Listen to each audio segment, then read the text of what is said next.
more money from retirement and Social Security. Aren't you getting too old for this job? These comments should not be in the workplace. Now I want to talk a little bit about disabilities and medical conditions. The 1992 Americans with Disability Act prohibits employers from denying employment to people based on irrelevant, non-work-related considerations.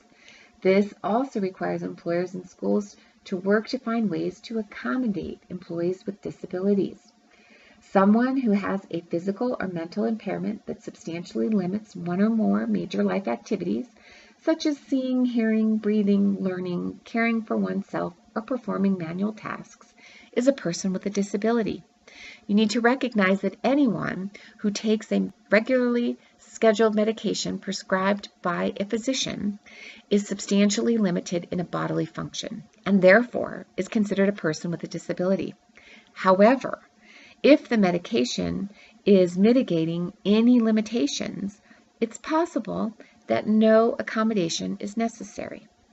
On the other hand, if the medical condition poses a situation where there is a limitation in the workplace, then it is the employer's duty to make accommodations for that employee, and they are reasonable accommodations so that they can perform the essential functions of their job.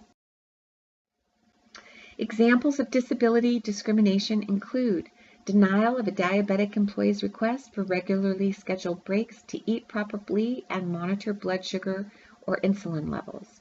Denial of leave requests from an employee with cancer for radiation or chemotherapy treatments.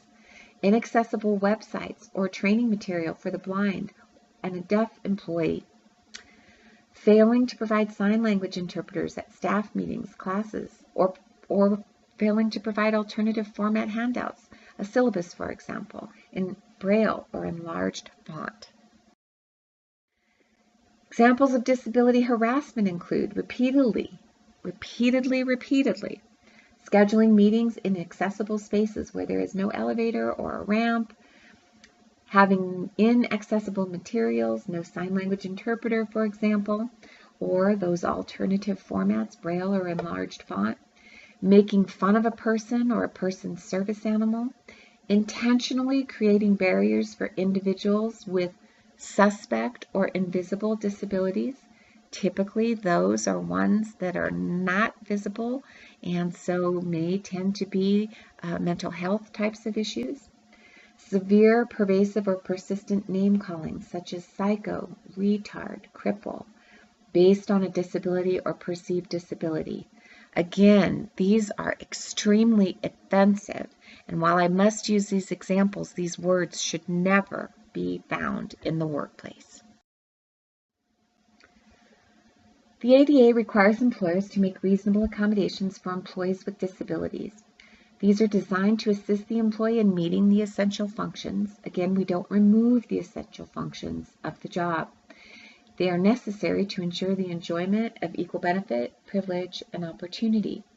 Reasonable accommodations may include changes to the work environment, removal of physical barriers, providing accessible materials, or parking.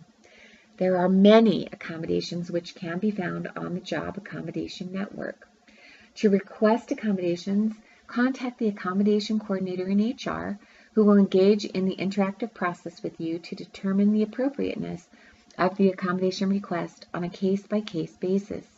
The interactive process includes 1. Gathering information from the treating healthcare provider to understand the limitations imposed by the medical condition. This information is confidential and remains in HR.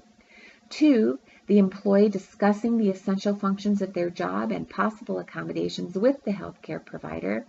Again, the Job Accommodation Network has that list of helpful suggestions.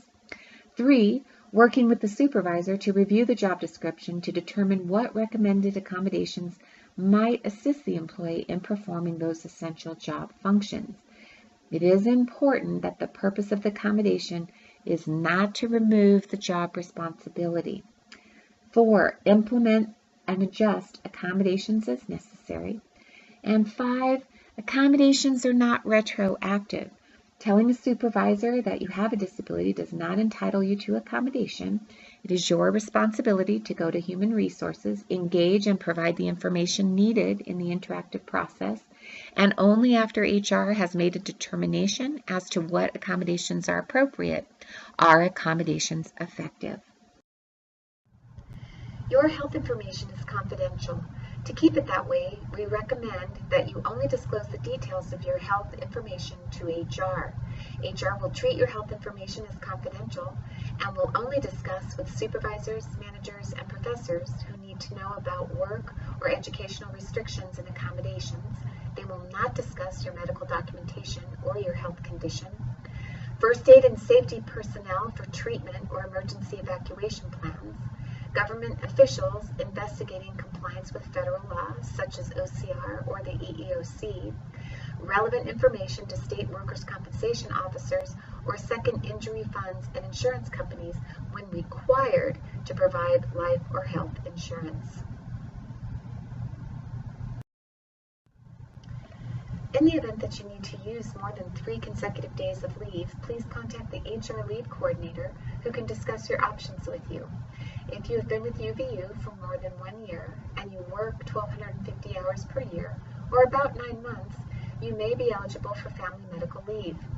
FMLA provides job-protected leave, benefit protection, and job restoration to the same or similar position. Family medical leave may be used for more than your own medical condition. It may also be used to care for a family member, for domestic or sexual violence, for active service member leave, or to care for a returning service member. To navigate whether your circumstance qualifies for family medical leave, please consult with HR. In the event that you need